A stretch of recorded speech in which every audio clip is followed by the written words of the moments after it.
오늘 우리에게 주신 하나님의 말씀 느헤미야 8장 13절에서 9장 6절까지의 말씀입니다. 느헤미야 8장 13절에서 9장 6절까지의 말씀. 구약성경 738페이지에 있습니다. 느헤미야 8장 13절에서 9장 6절까지의 말씀. 우리 말씀을 한 절씩 교독하겠습니다. 하나님의 말씀을 교독할 때 살아계신 하나님의 음성을 들으시기 바랍니다.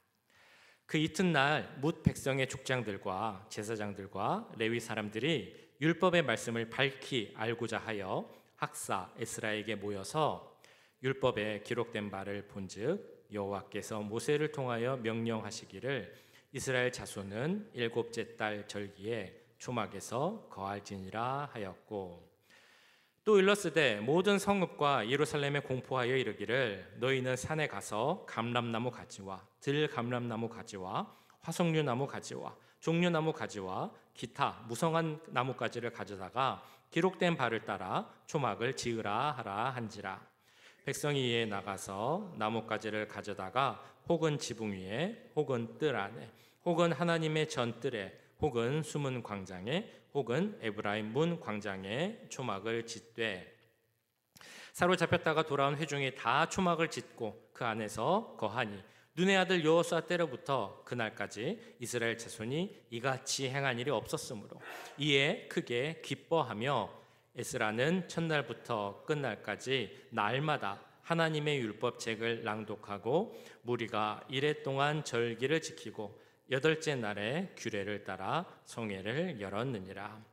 그달 29날에 이스라엘 자손이 다 모여 금식하며 굵은 베옷을 입고 티끌을 무릅쓰며 모든 이방 사람들과 절교하고 서서 자기의 죄와 조상들의 허물을 자복하고, 이날에 나 4분의 1은 그 자리에 서서 그들의 하나님 여호와의 율법책을 낭독하고 나 4분의 1은 죄를 자복하며 그들의 하나님 여호와께 경배하는데, 레위 사람 예수아와 바니와 감미엘과 스바냐와 분니와 세레바와 바니와 그나니는 단에 올라서서 큰 소리로 그들의 하나님 여호와께 부르짖고, 또 레위 사람 예수아와 감미엘과 바니와 하삼니아와 세레바와 호디아와 스바냐와 부다히아는 이르기를 너희 무리는 마땅히 일어나 영원부터 영원까지 계신 너희 하나님 여호와를 송축할지어다.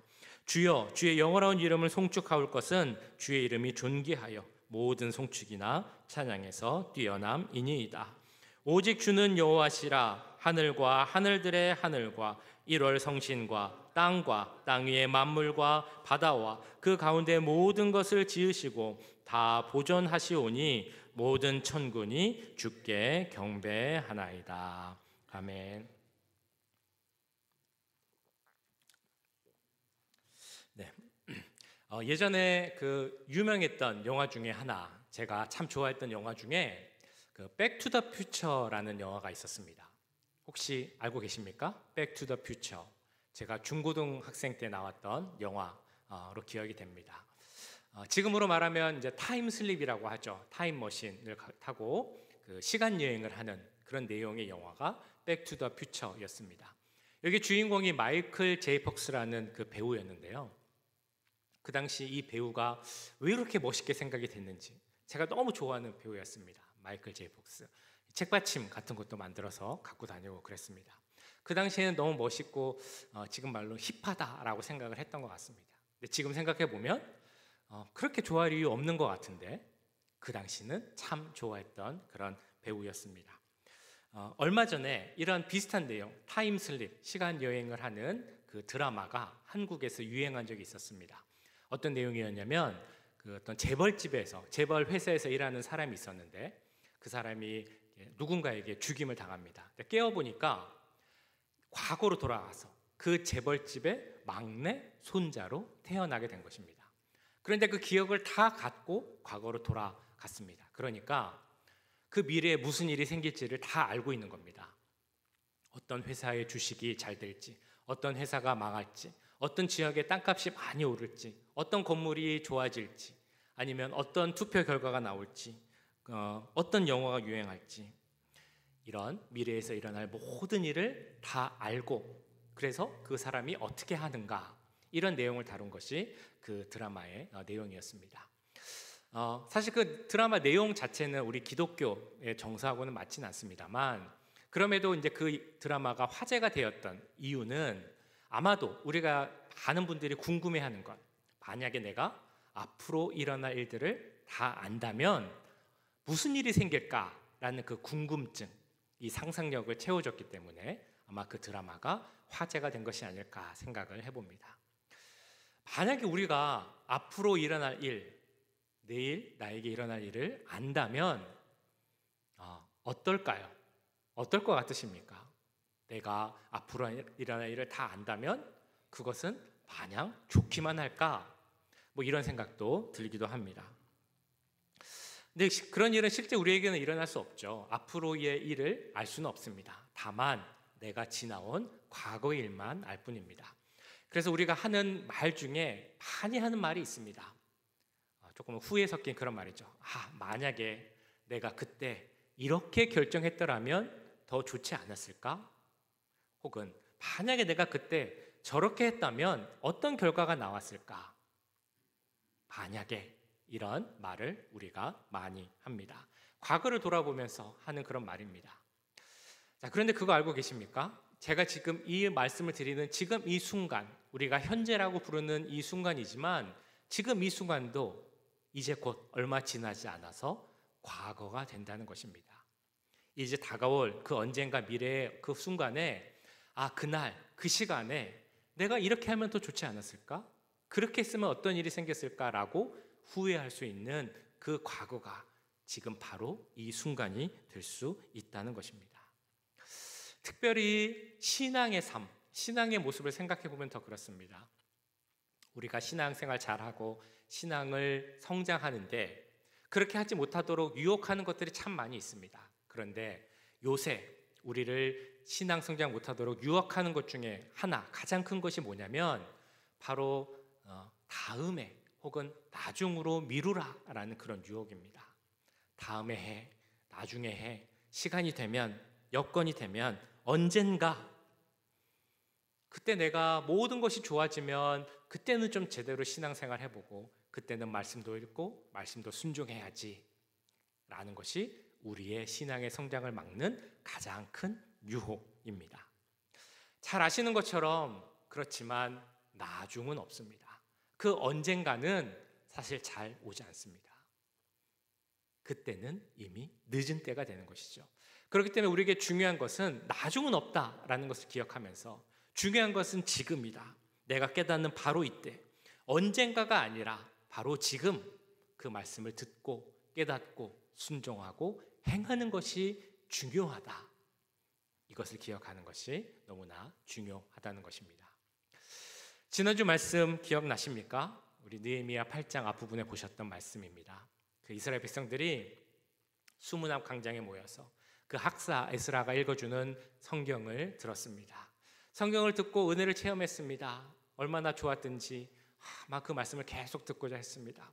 듣고 깨달은 바가 있어서 회개하고 울기도 했습니다. 그리고 회개의 은혜 가운데 주시는 하나님의 회복의 은혜가 또 있었기 때문에 그들은 기뻐하고 즐거워했습니다.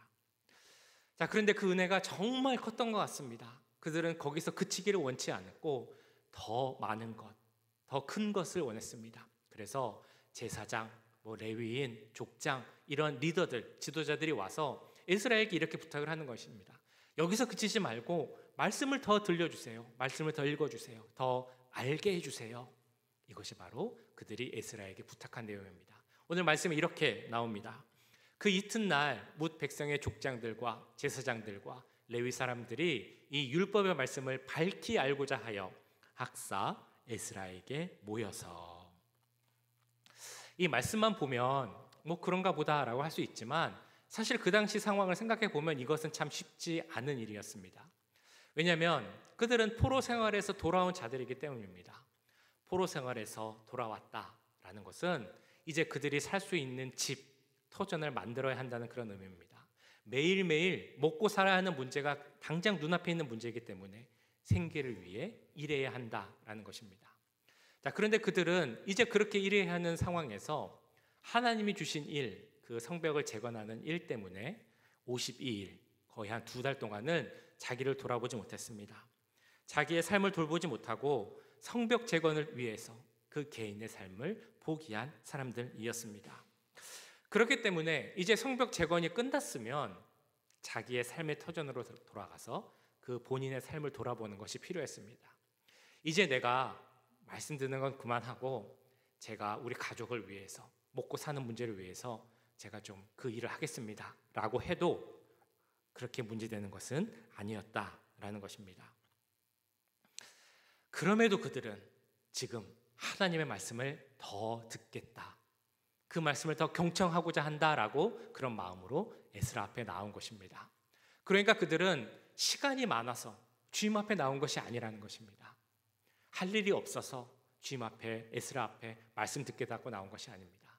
너무 바쁘지만, 할 일이 많지만, 해야 할 일이 많음에도 불구하고 그들은 하나님 말씀을 사모하며 그 에스라 앞에, 하나님 앞에 나온 것입니다. 이 말씀은 사실 우리에게도 그대로 적용되어야 합니다.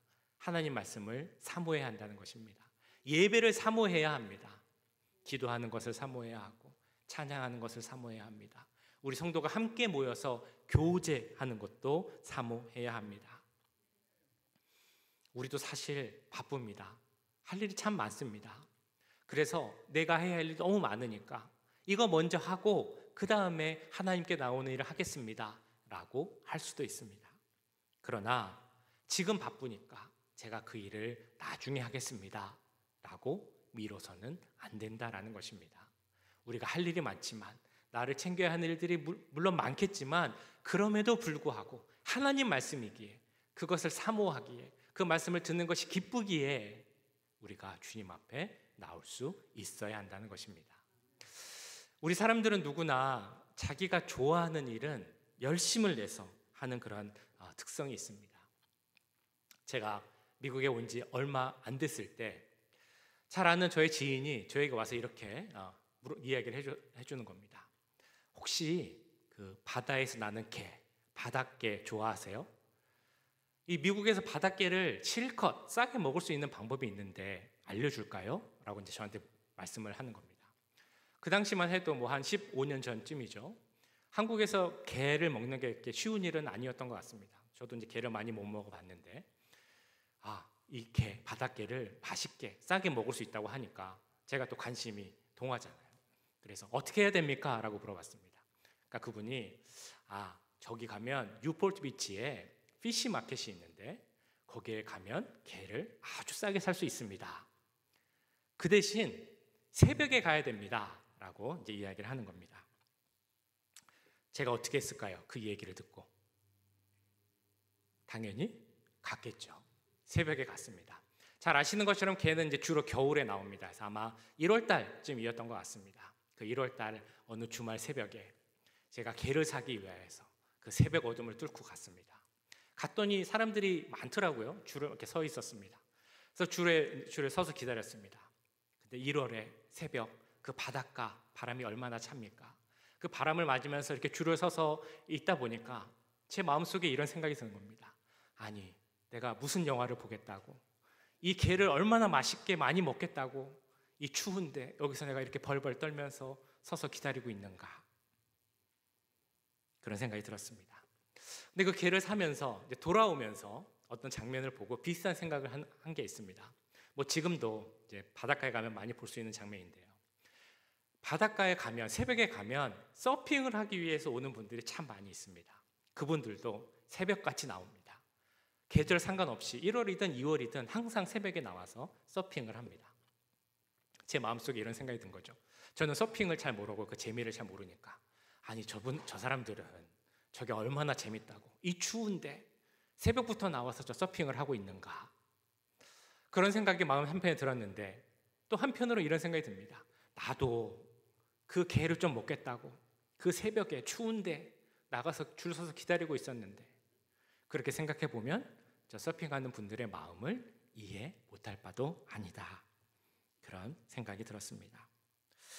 아마 여기 계신 분들도 혹시 그런 취미가 있으신지 모르겠습니다. 좋아하는 것, 남들이 이해하지 못하지만 왜 저렇게까지 할까라고 할지 모르지만 내가 정말 좋아해서 열심을 내서 힘들지만 하는 그런 취미 혹은 활동이 있으신지 모르겠습니다. 그 내용, 질문을 우리 신앙생활에 한번 적용해 보도록 하겠습니다. 신앙생활에 있어서는 어떠십니까? 내가 열심을 내서 즐겁게 할 수 있는 그런 신앙생활의 모습이 있으십니까? 제가 지난주부터 우리 성경을 3장씩 읽어보자 라고 말씀을 드렸습니다. 어떤 분들에게는 쉽진 않지만 그래도 이 정도는 내가 할 수 있어 라고 하는, 교회에서 하니까, 목사님이 하자고 하니까 이 정도는 내가 할 수 있어 라고 생각하시는 분도 있으실 것입니다. 어떤 분들은 큰 부담은 안 돼, 그렇지만 좀 억지로 해야 돼 라고 생각하실 수도 있습니다. 또 다른 분들은 이거 너무 좋다, 너무 감사하다, 기쁨으로 하시는 분도 있으실 겁니다. 그래서 저는 그런 거를 말씀드릴 때 항상 이렇게 기도를 합니다. 이 하나님 말씀을 읽고 대하는 것을 정말 좋아해서 정말 기쁨으로 하시는 우리 성도들이 되면 좋겠다라는 그런 기도입니다. 우리가 게를 사러 갈 때도, 서핑하러 갈 때도 억지로 하는 것이 아니라 정말 기뻐서 하잖아요. 그것처럼 말씀을 찾고 말씀을 듣고 읽는 것도 내가 정말 좋아서 기쁨으로 할 수 있는 그런 일이 되면 좋겠다, 그렇게 기도한다는 것입니다. 말씀이 그렇게 다가올 수 있으시겠습니까? 말씀이 그렇게 기쁨으로 다가올 수 있으면 그 말씀을 읽는 것, 말씀을 듣는 것 어려운 일이 아닙니다. 더 나아가서 그 말씀의 내용을 순종하고 우리 삶에 적용시키는 것도 전혀 어려운 일이 아니게 됩니다. 기쁨으로, 감사함으로 할 수 있는 그런 일이 되게 되는 것입니다.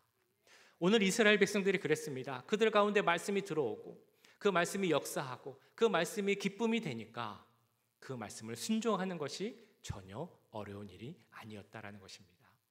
그들이 순종한 첫 번째 하나님의 말씀이 무엇이었겠습니까? 그것은 바로 초막절을 지키라, 절기를 지키라 라는 그 말씀입니다. 14절 15절에 이렇게 나옵니다. 율법에 기록된 바를 본즉 여호와께서 모세를 통하여 명령하시기를 이스라엘 자손은 일곱째 달 절기에 초막에서 거할지니라 하였고, 또 일러스되 모든 성읍과 예루살렘에 공포하여 이르기를 너희는 산에 가서 감람나무 가지와 들감람나무 가지와 화석류 나무 가지와 종려나무 가지와 기타 무성한 나무 가지를 가져다가 기록한 바를 따라 초막을 지으라 하라 한지라. 지난주에 말씀드렸지만 이스라엘에는 3대 절기가 있었습니다. 그 중에 하나가 바로 이 초막절입니다. 7월 달에 절기가 많이 있다라고 말씀드렸는데요, 그 중에 하나가 바로 이 초막절입니다. 초막절은 예루살렘 그 이스라엘 백성들이 애굽에서 나온 후에 그 광야를 40년 동안 지날 때 언제나 함께 하시고 그들을 지켜주셨던 하나님의 은혜를 기억하기 위하여서 제정된 그런 절기입니다. 이 절기가 되면, 초막절이 되면, 초막절은 7월 15일입니다. 그래서 7월 15일부터 초막을 짓고 일주일 동안 그 안에서 거하면서 그 조상들이 했던 그 초막에서 자면서 느꼈을 그런 하나님의 은혜, 그런 것들을 체험하고 조상들의 모습들, 신앙 여정을 경험하는 것이 이 초막절의 의미입니다. 자, 그런데 너무나 아름다운 절기이지만 오늘 말씀에 나온 것처럼 이스라엘 백성들은 이 절기를 여호수아 시대 이후로는 지키지 못했다라고 나오고 있습니다. 그런데 이 백성들, 오늘 말씀을 듣는 백성들이 어떻게 한 것입니까? 너희가 초막절을 지켜야 한다라는 말씀을 듣고 그 말씀을 들은 즉시로 순종하면서 내가 이 초막절을 지키겠습니다라고 결정을 한 것입니다. 초막절을 지키라 했지만 우리 조상들이 지키지 못한 데는 이유가 있을 거야. 그런 이유, 환경, 또 어려움이 있으니까 그냥 우리도 지키지 말고 넘어가자, 이렇게 생각을 할 수도 있었겠지만 그들은 그것이 아니라 그 말씀 그대로 지키겠다, 순종하겠다, 지금이라도 하자라는 결단을 하게 된 것입니다. 하나님 말씀이 들어오니까, 하나님 말씀이 그들 가운데 기쁨이 되니까 그 말씀을 순종하는 것이 어렵지 않았다라는 것입니다. 그래서 백성들은 그 나뭇가지를 가져다가 초막을 지을 수 있는 곳에는 다 초막을 지었습니다. 그리고 그곳에서 일주일 동안 지나면서 하나님의 은혜를 기억하였다라고 말씀이 이렇게 나옵니다. 백성이 위에 나가서 나뭇가지를 가져다가 혹은 지붕 위에 혹은 뜰 안에 혹은 하나님의 전뜰에, 혹은 수문 광장에, 혹은 에브라임 문 광장에 초막을 짓되 사로잡혔다가 돌아온 회중이 다 초막을 짓고 그 안에서 거하니 눈의 아들 여호수아 때로부터 그 날까지 이스라엘 자손이 이같이 행한 일이 없었으므로 이에 크게 기뻐하며. 여호수아 시대 이후로 한 번도 안 하다가 이제 한 것입니다. 시간으로 따지면 거의 1000년이라고 합니다. 하나님께서 절기를 지키라 라고 말씀하셨는데 1000년 동안 그 말씀을 순종하지 못하다가 지금 이제서야 이스라엘 백성들이 그 말씀을 순종하게 된 것입니다. 그런데 그들이 언제 어떻게 말씀을 순종했습니까? 시간이 될 때, 여건이나 환경이 될 때? 그렇지 않습니다. 그런 거에 상관없이 그 말씀을 들은 그 즉시 그들은 말씀을 순종했습니다.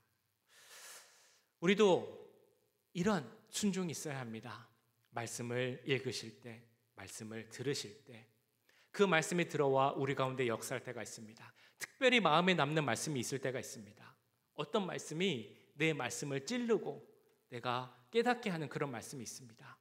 그리고 이 말씀을 내가 지켜야겠다라는 그런 생각이 들 때가 있습니다. 그때는 어떻게 하겠습니까? 나중에 언젠가 때가 되면 내가 말씀을 순종해 보겠습니다 라고 하는 것이 아니라 그 즉시로 순종하는 것이 중요하다라는 것입니다. 하나님이 그런 말씀, 그런 생각을 나에게 주셨다는 것 자체가 은혜이고 또한 능력입니다. 하나님의 선물입니다. 그렇기에 주저하거나 뒤로 미루는 것이 아니라 오늘 말씀에 나오는 이스라엘 백성들처럼 그 말씀을 즉시로 받아들이고 순종하는 것이 너무나 중요한 것입니다. 그렇게 순종하면 그 순종 가운데 하나님은 기쁨을 허락하십니다. 그렇게 순종하면 하나님은 또 다른 순종을 낳게 하십니다. 순종이 순종을 낳을 때 우리의 삶에는 기쁨과 감사가 넘치게 될 줄 믿습니다. 자, 오늘 9장 앞부분을 보시면 그 순종이 순종을 낳아서 또 다른 순종을 하는 이스라엘 백성들의 모습을 보게 됩니다. 그달 29날에 이스라엘 자손이 다 모여 금식하며 굵은 베옷을 입고 티끌을 무릅쓰며. 자, 9장에 나오는 배경은 이런 상황입니다. 초막절이라는 절기를 지냈습니다. 일주일 동안 지낸다고 했죠. 초막에서 그들이 나무로 지은 그 초막에서 일주일을 지내는 겁니다. 초막 혹은 장막에서 지냈다라는 이야기를 들으면 지금 우리가 하는 어떤 캠핑 그런 분위기였나라는 생각을 하실 수도 있습니다. 그런데 지금 하는 캠핑하고는 완전히 다릅니다. 초막에서 지내는 것은 말 그대로 고생입니다. 너무 힘든 시간이죠. 그 나뭇가지로 이렇게 집을 만드는 것이 얼마나 허름하겠습니까? 거기에 가족들이 다 모여서 일주일을 지내야 됩니다. 특별히 하나님의 은혜를 생각하는 시간이기 때문에 기도하면서 또 영적으로 준비하면서 또 음식 같은 것은 절제하면서 그렇게 시간을 보내는 기간이 바로 초막절입니다. 육체적으로는 사실 너무 힘든 시간이 이 초막절이라는 그런 시간일 것입니다. 이스라엘이 이 절기를 1000년 동안 지키지 못한 이유 중에 하나를 생각해 보자면 아마 그 초막절이라는 시간이 너무 힘들기 때문에 그들이 지키지 못했을 수도 있습니다. 이 초막절이 이제 끝났습니다. 집회가 끝난 겁니다. 그러면 이제 너무 힘드니까 좀 가서 쉬고 싶은 마음이 생길 수도 있습니다. 그런데 이스라엘 백성에게 보여주는 모습은 그게 아니었습니다. 하나님을 사랑하는 마음, 말씀을 사랑하는 마음이 너무 크다 보니까 그 열정이 식지 않아서 다시 모인 겁니다. 이틀 만에 다시 모여서 그 수문 광장에서 에스라 앞에서 하나님 앞에서 다시 말씀 듣기를 원하고 기도하기를 원했던 것입니다. 말씀이 그들 가운데 들어가니까 그 말씀에 순종하니까 말씀이 그 가운데 더 크게 역사하는 그 기적이 그들 가운데 나타난 것입니다. 그래서 그들은 하나님 앞에 서서 금식하였습니다. 베옷을 입었습니다. 티끌을 뒤집어 썼습니다. 그러면서 기도하면서 다시 한번 우리가 해야 하지만 하지 못했던 하나님 말씀에 순종하기로 결정을 합니다. 2절에 이렇게 나옵니다. 모든 이방 사람들과 절교하고 서서 자기의 죄와 조상들의 허물을 자복하고. 오늘 본문에 나오진 않습니다만 에스라가 그 이스라엘 백성들 앞에서 하나님의 말씀, 율법을 읽어줄 때 많이 반복되어 나온 말씀 중에 하나가 이것이었을 것입니다. 너희는 가나안 땅에 가게 되면 그 가나안 땅 사람 이방인들과 교제하지 말고 그들과 사귀지 말라, 관계 맺지 말라라는 것이 바로 하나님의 말씀이었습니다. 왜 가나안 땅 사람 이방인들과 교제하지 말라라고 했을까요? 그들과 교제하다 보면 자연스럽게 그들이 갖고 있는 문화, 관습 이런 것들을 받아들일 수밖에 없기 때문입니다. 그런 것들을 하나하나 받아들이다 보면 그들이 갖고 있는 나쁜 습관, 악한 풍습도 받아들이게 되고요. 더 나아가서 우상 숭배라는 그 안 좋은 것을 받아들일 수밖에 없기 때문에 하나님은 그들과 교제하지 말라, 관계 맺지 말라라고 말씀을 하셨습니다. 그런데 이스라엘 백성들은 어떻게 했습니까? 그 하나님의 말씀을 순종하지 않았죠. 그들에게 농사 방법을 배운다라는 그 좋은 그 구실을 핑계 삼아서 그들과 관계 맺었습니다. 그러다 보니 그들의 관습을 받아들이게 되었고 그 자녀들을 서로 결혼시켰습니다. 악한 풍습, 우상 숭배의 영향을 받았습니다. 하나님이 하지 말라고 했지만 그들은 불순종하였고 그 불순종으로 말미암아 그들은 나라가 멸망하고 포로 생활하는 그 일까지 경험하게 된 것입니다. 그리고 오늘 이제서야 하나님의 말씀을 다시 들으며 그 이스라엘 백성들이 깨닫게 된 것입니다. 아, 그것이 죄였구나. 우리가 불순종했구나. 그것을 깨달으면서 그들은 즉시 회개하고 순종한 것입니다. 그러면서 이렇게 선포하죠. 내가 그들과 절교하겠다. 농사를 잘 짓겠다는 변명으로 좋은 게 좋은 거다라는 핑계로 더 이상 그들과 관계하지 않겠다. 교류하지 않겠다. 내가 하나님 말씀에 거하며 하나님 바라보며 죄를 회개하고 그 말씀에만 순종하겠다라고 결단하는 것입니다. 그 내용이 3절에서는 이렇게 나옵니다. 이 날에 나 4분의 1은 그 제자리에 서서 그들의 하나님 여호와의 율법책을 낭독하고 나 4분의 1은 죄를 자복하며 그들의 하나님 여호와께 경배하는데. 말씀 앞에 서니까 말씀이 그들 가운데 들어오니까 그들은 이렇게 결단하는 것입니다. 내가 이제 더 이상 세상 가운데 세상의 영향력에 속해 사는 것이 아니라 하나님께 그 말씀에 속해서 이제 살아가겠다. 이런 결단이 가능했던 것입니다. 순종, 우리에게 너무나 필요한 것입니다. 순종에 대한 말씀 너무나 많이 들으셨을 것입니다. 예배를 드리면서 설교를 들으면서 아마 신앙생활 하시면서 많이 들은 이야기 중에 하나가 바로 이 순종에 대한 것이라 생각이 됩니다. 순종하고 싶은 마음도 아마 있으실 것입니다. 순종하고자 노력도 하셨을 것이라 저는 믿습니다. 그런데 우리 가운데 공통적으로 나오는 질문이 있습니다. 제가 순종하고 싶은데 잘 되지 않습니다. 순종하려고 해봤지만 잘 못했습니다. 어떻게 해야 됩니까? 어떻게 해야 우리가 순종할 수 있습니까? 두 가지 방법을 제가 말씀드리겠습니다. 첫 번째는 나의 결단, 나의 노력이 필요하다라는 것입니다. 학생의 경우를 생각해 보면 참 좋을 것 같습니다. 어떤 학생이 시험을 앞두고 있다라고 우리가 생각을 해보면 공부하는 학생들의 종류도 몇 가지가 있겠죠. 어떤 학생은 공부가 하기 싫지만 내가 이 시험을 잘 봐야 되니까 내 미래를 생각해서 그것을 참고 공부하는 학생이 있을 겁니다. 어떤 학생들은 많지는 않을 거라고 생각이 되는데요. 공부하는 게 정말 좋아서 공부하는 게 내 기쁨이야 이러면서 공부하는 학생도 있을 것입니다. 또 어떤 학생들은 공부하기가 정말 싫은데 부모님 눈치가 보이니까 어쩔 수 없이 억지로 하는 학생도 있긴 할 겁니다. 자, 그런데 우리가 그 하기 싫지만 억지로 공부하는 학생을 생각해 보면 아니 쟤는 하기 싫은데 저렇게 억지로 하면 어떡해? 저러면 안 돼. 저건 나쁜 거야. 라고 말하는 사람은 거의 없을 겁니다. 왜냐하면 학생의 본분은 공부하는 것이기 때문입니다. 억지로라도 하는 것이 좋은 것이고 그게 미덕이다라고 우리가 보통 이야기를 합니다. 이건 학생뿐만이 아닙니다. 누구나 마찬가지입니다. 우리가 사회생활을 할 때, 직장생활을 할 때, 부모님의 역할을 할 때 무엇을 하든지 간에 우리가 하고 싶은 일만 할 수 있는 것이 아니라 우리가 그 자리에서 해야 하는 일을 하는 것이 우리에게 마땅한 그런 모습입니다. 그리스도인으로서 그 마땅한 모습이 무엇이겠습니까? 우리 본분에 맞는 일을 하는 것 이상한 일이 아니라는 것입니다. 어렵고 힘들더라도 그것을 하는 것이 필요합니다. 왜냐하면 우리가 택함 받은 자이기 때문에, 구원받은 자, 은혜 받은 자, 사랑받은 자이기 때문에 우리가 마땅히 해야 할 일을 하는 것은 중요합니다. 그것이 무엇인가 하면 바로 하나님 말씀에 순종하는 일입니다. 자, 그런데요, 하나님은 우리가 그것이 마땅히 해야 하는 일이기 때문에 하는 것도 참 귀하다라고 말씀하시겠지만, 하나님께서 더 좋아하시는 것은 우리가 억지로 하는 것이 아니라 자원하여서 기뻐하며 하는 것을 하나님도 더 기뻐하십니다.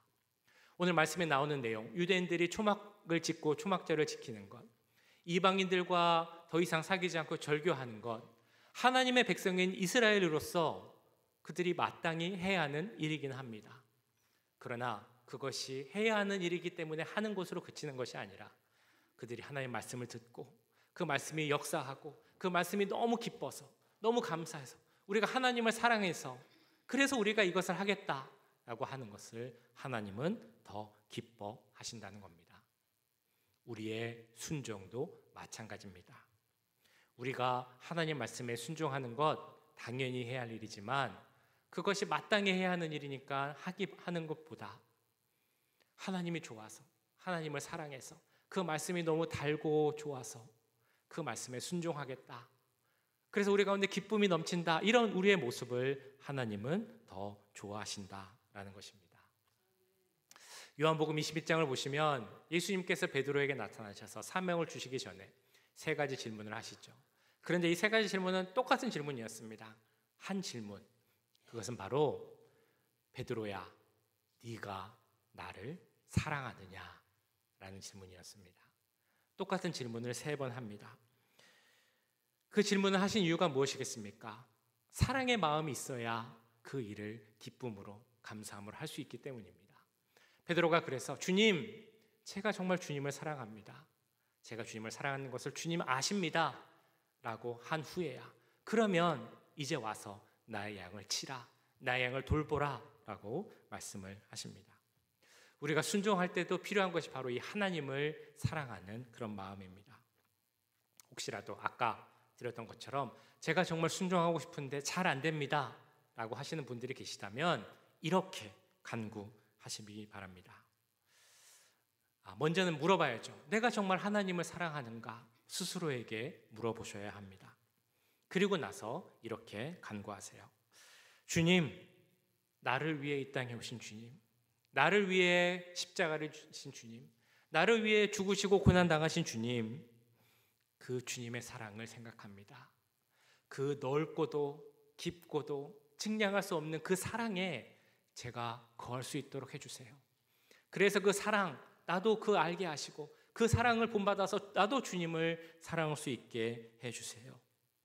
나를 긍휼히 여기시는 주님, 그 누구도 하나님의 나에 대한 사랑을 끊을 수 없다라고 선포하신 주님, 그 사랑을 받았기에 나도 정말 주님을 사랑합니다. 이런 귀한 사랑의 고백이 우리 가운데 있기 원합니다. 그런 사랑의 마음이 있을 때 우리 가운데 순종도 자연스럽게 나타나게 될 줄 믿습니다. 하나님을 사랑하는 성도들, 말씀이 들어와 역사하는 성도들에게 이 사랑의 마음, 순종의 마음이 역사하게 될 줄 믿습니다. 순종이 있으면 순종을 낳습니다. 순종이 있으면 우리 삶 가운데 기쁨과 감사가 넘치게 됩니다. 이 귀한 기쁨이 넘치는 그 귀한 삶, 순종의 삶을 살아갈 수 있는 우리 모든 성도들이 될 수 있기를 주님의 이름으로 간절히 축원합니다. 기도하겠습니다. 사랑의 주님, 하나님의 말씀을 듣고 정말 기뻐하며 순종하였던 오늘 이스라엘 백성들의 모습을 봅니다. 그런 모습이 우리 가운데도 있기를 원합니다. 하나님의 말씀 가운데 그 말씀이 우리 가운데 들어오게 하시고 정말 감사하며 기쁨으로 순종할 수 있는 우리가 될 수 있도록 역사하여 주시옵소서. 순종하고 싶은데 순종하지 못한 성도들이 있습니다. 그런 삶의 모습들이 있습니다. 그럴 때 우리를 향한 그 크신 사랑, 죽기까지 우리를 사랑하신 그 사랑을 깨닫게 하시고 그 사랑 가운데 거하게 하셔서 나도 주님을 사랑합니다, 말씀을 사랑합니다, 그렇기에 그의 말씀을 순종하겠습니다 라고 결단할 수 있는 우리 모두가 될 수 있도록 인도하여 주시옵소서. 순종할 때 우리에게 큰 기쁨이 있을 줄 믿습니다. 우리 사랑하는 남가주 임마누엘 교회 모든 성도들 가운데 순종할 때 주시는 그 기쁨이 넘치게 하시고 삶 가운데 감사함이 넘칠 수 있도록 축복하여 주시옵소서. 모든 것 감사드리며 우리 구주 예수 그리스도의 이름으로 기도하옵나이다. 아멘.